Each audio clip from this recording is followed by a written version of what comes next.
Hello student, welcome to YouTube study. आज की इस वीडियो में यूपी बोर्ड क्लास 12 के बच्चों के लिए हिंदी से मोस्ट इंपोर्टेंट आप देख सकते हैं यहाँ पे सबसे पहले ऑब्जेक्टिव क्वेश्चन लाए हैं। 8 इंपॉर्टेंट क्वेश्चन है, 8 को अच्छे से तैयार कर लेना। इसके ठीक बाद एक इंपॉर्टेंट आपको गद्यांश बताएंगे जो कि काफी इंपॉर्टेंट है और बोर्ड एग्जाम में आना फिक्स है इसका। तो आज की वीडियो तुरंत लाइक कर दीजिए, चैनल पर नए तो सब्सक्राइब कर लीजिए और बेल आइकन प्रेस करके रखिए ताकि कोई भी वीडियो सबसे पहले आप देख सकें।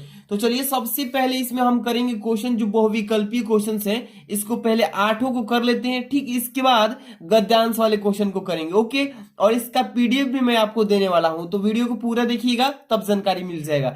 तो महत्वपूर्ण बहुविकल्पीय प्रश्न जो कि आपका देखिए गद्य साहित्य से 4 क्वेश्चन बताएंगे और पद्य साहित्य से 4 बहुविकल्पीय, यानी 8 क्वेश्चन बताएंगे मोस्ट इंपॉर्टेंट।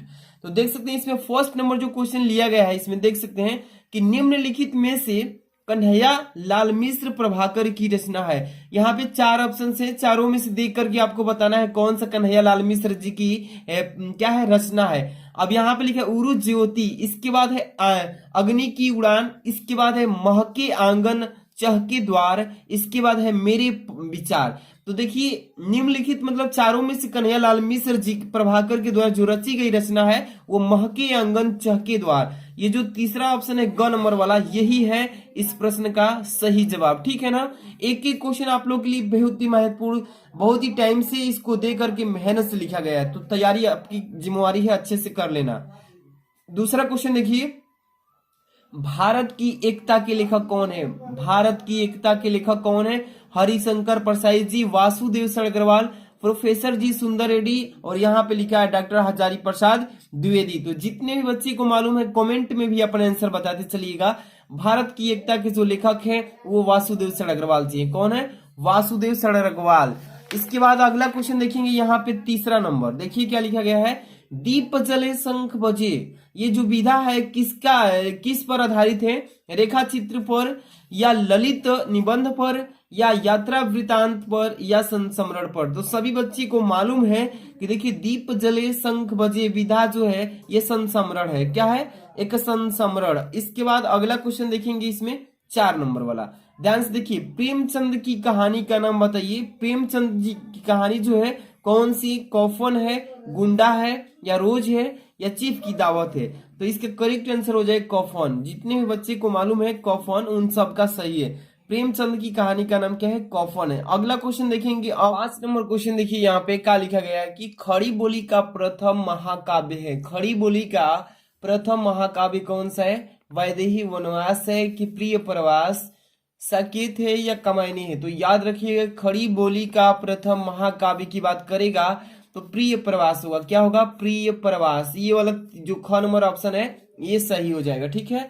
अगला प्रश्न देखिए, आप लोग के लिए काफी इंपॉर्टेंट है। वीडियो को जो बच्चे लाइक नहीं है लाइक कर देना, और इस पर इसका पीडीएफ भी दूंगा, अभी मालूम चल जाएगा। सबसे पहले 6 नंबर देखेंगे कि अगे ने तार सप्तक का प्रकाशन किया था। अगे ने तार सप्तक का प्रकाशन किस वर्ष में किया था? याद होना चाहिए।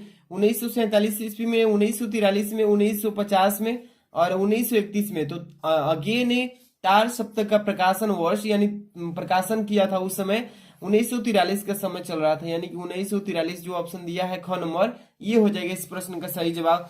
अगला क्वेश्चन देखिए, यहाँ पे क्या लिखा है, लिखा गया इसमें कि सुमित्रा नंदन पंत को ज्ञानपीठ पुरस्कार उनकी किस रचना पर मिला था?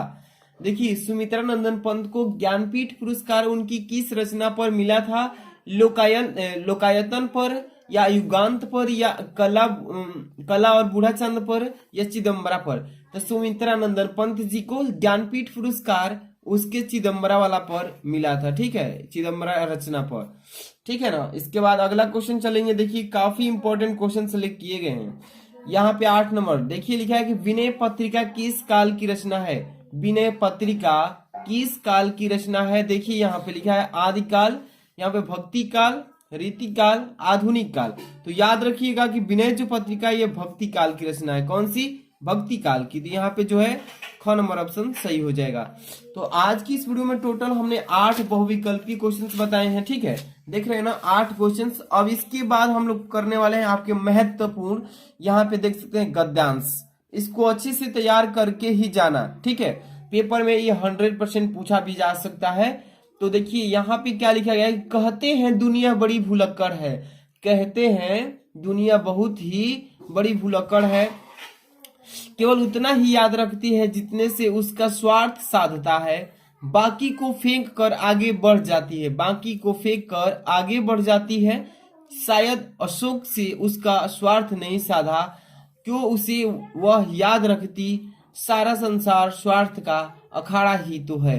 देखिए इस गद्यांश को जैसे ही आपने पढ़ा होगा आपको मालूम चल गया कि किस चैप्टर से इस गद्यांश को उठाया गया है। तो देखिए तो यहाँ पे किसी भी गद्यांश को पढ़ेंगे तो उस चैप्टर का छोटा सा अंश जरूर मिलेगा। देखिए लिख रहा है ना अशोक, तो इसका मतलब अशोक का जो फुल वाला चैप्टर है उसी चैप्टर से इस गद्यांश को लिया गया है। इसमें 5 क्वेश्चन पूछे जाएंगे। देखिए यहाँ पे लिखा है कि उपरयुक्त गद्यांश की पाठ और लेखक के नाम को लिखिए, और दूसरा रेखांकित अंश की व्याख्या कीजिए, और तीसरा अशोक को विस्मृत करने का आधार किसे माना गया है, और यहाँ पे चौथा है कि लेखक ने दुनिया का किस तरह का व्यवहार बताया है, यहाँ पे स्वार्थ का अखाड़ा किसे कहा गया है। तो सबसे पहले नंबर यहाँ पहला प्रश्न का जवाब बता रहा हूं, देखिए ध्यान से।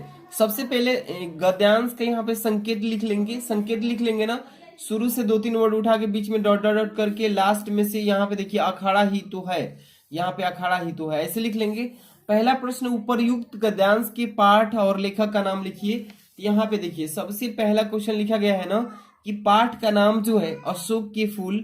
यहाँ पे आप भी बोर्ड एग्जाम में काला पेन से ही इसको दर्शा करके और यहाँ से ब्लू पेन से इसको लिखिएगा, ठीक है। लेखक का नाम, लेखक जो इस पाठ को लिखे हैं आचार्य हजारी प्रसाद द्विवेदी जी, आचार्य हजारी प्रसाद द्विवेदी जी के द्वारा यह पाठ जो है लिखा गया है। तो इसको अच्छे से आपको तैयार कर लेना है, ठीक है।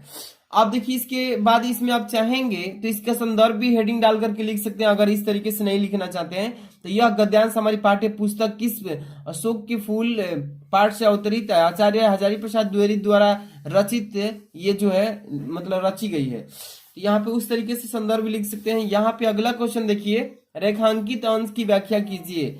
रेखांकित अंश जो अंडरलाइन किया है दिख रहा है ना, कहते हैं दुनिया बड़ी भुलक्कड़ है, केवल उतना ही याद रखती है जितने से उसका स्वार्थ साधता है, बाकी कुछ फेंक कर आगे बढ़ जाती है। तो यहां तक अंडरलाइन किया हुआ है और इसी तरीके से पेपर में भी आएगा। तो अंडरलाइन जो किया है इस अंडरलाइन का भाव आपको रेखांकित अंश में बताना है।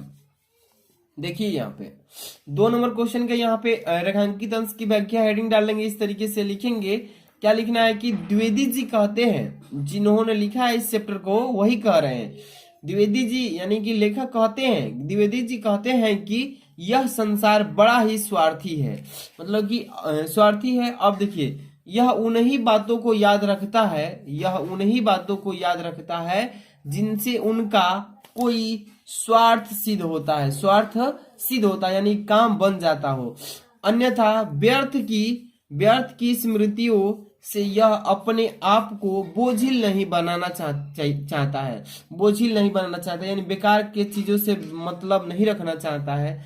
अब देखिए यह उन्हीं वस्तुओं को याद रखता है जो उसके दैनिक जीवन की स्वार्थ पूर्ति में सहायता पहुंचाती है, स्वार्थ पूर्ति में क्या करती है, सहायता पहुंचाती है, ठीक है। तो इतना लिखेंगे। अब देखिए बदलते समय की दृष्टि में अनुपयोगी होने से यदि कोई वस्तु उपेक्षित हो जाती है तो यह भूलकर आगे बढ़ जाती है, यह भूलकर क्या हो जाती है, आगे बढ़ जाती है। तो ये जो है अंडरलाइन जितना भर में किया है इतना का ही, आपको ज्यादा बड़ा गद्यांश नहीं है, बहुत छोटा है और पेपर में दे भी सकता है। तो ये जो अंडरलाइन किया था इतने के भाव लिख देंगे, इतना, ठीक है। अब चलिए इसके बाद है अगला क्वेश्चन, यहाँ तीसरा नंबर, अशोक को विस्मृत करने का आधार किसे माना गया है। तो यहाँ पे देखिए तीसरा नंबर का आंसर आपको बता रहे हैं, ठीक है। अशोक को विस्मृत करने का आधार स्वार्थ वृत्ति को माना गया है, किसको, स्वार्थ वृत्ति को माना गया है। इसी तरीके से अच्छे से इसका तैयारी कर लेना है एक एक क्वेश्चन की, ठीक है। चलिए अगला क्वेश्चन इसमें देखिए क्या लिखा गया है 4 नंबर, कि लेखक ने दुनिया का किस तरह का व्यवहार बताया है। जो लेखक है, कवि जो है, सॉरी लेखक जो है वो दुनिया का किस तरह का व्यवहार बताया है, ठीक है।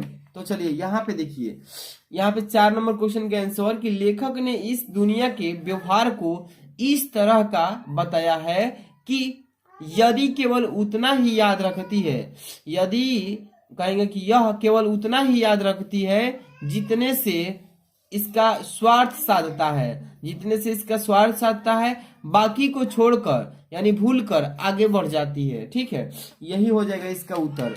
अगला प्रश्न पर चलेंगे, ध्यान से देखिएगा। अगला प्रश्न इसमें 5 नंबर कि स्वार्थ का अखाड़ा किसे कहा गया है। स्वार्थ का जो अखाड़ा है इसको किसे दर्शाया गया है, किसे कहा गया है। तो यहाँ पे देखिए 5 नंबर क्वेश्चन कि सारे संसार में स्वार्थ का अखाड़ा कहा गया है, सारे संसार को ही स्वार्थ का अखाड़ा कहा गया है। तो इस वीडियो में देखिए मैंने इंपॉर्टेंट 8 थे आपको क्या बताया है, वह विकल्पीय क्वेश्चन बताया है। इंपॉर्टेंट ये जो था 4 क्वेश्चन ये आपके गद्यांश साहित्य से, गद्य साहित्य से था, प्लस एक 4 उधर भी था तो वो पद साहित्य से था, यानी 4 प्लस 4 यानी कि आपको 8 क्वेश्चन बताए हैं बहुविकल्पी में, और यहाँ पे एक आपको बताए हैं गद्यांश जो कि 10 नंबर का पेपर में आता है। इसको अच्छे से 2-3 बार वीडियो को देख लीजिएगा और तैयारी इसको अच्छे से कर लेना। और ये जो देखिए इसका पीडीएफ भी अगर चाहिए आपको तो वीडियो के डिस्क्रिप्शन में, सबसे पहले तो इस वीडियो को लाइक नहीं किया तो लाइक कर दीजिएगा, और चैनल पर नहीं तो सब्सक्राइब करके तैयारी रहिए कि डेली आपको ऐसी वीडियो मिलती रहे, और इसका टेलीग्राम पे सेंड कर देंगे पीडीएफ। मिलते हैं नेक्स्ट वीडियो में, थैंक्स फॉर वॉचिंग।